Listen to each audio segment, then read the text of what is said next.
Жертвах се за нацията. Отидах тъй като българин е Тома неверни. Той не вярва в Господ, защото не го е виждал. Не вярва, че има ад и рай, защото и тях не. И затова не ги е виждал, не ги е пипнал. Той иска да пипне, да види. Затова се жертвах за нацията, отидах до ада и донесах така тая знакова мебел. БГ Казан, оригинал.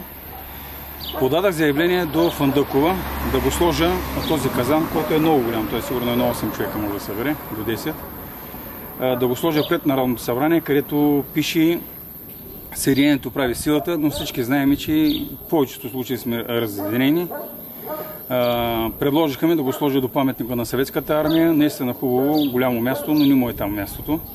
И реших, че второто място, на което мога да го сложа, това е в село Климентово, най-българското село, което от 2003 година над къщи се вее български знамена, по моя идея, целогодишно говорим.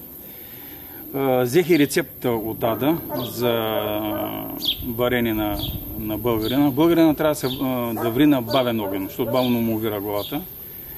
И накрая да завърша с моето послание. Не завист и злоба, а обич, защото ако впрегнем в енергия завистта и злобата ни, белени не трябва.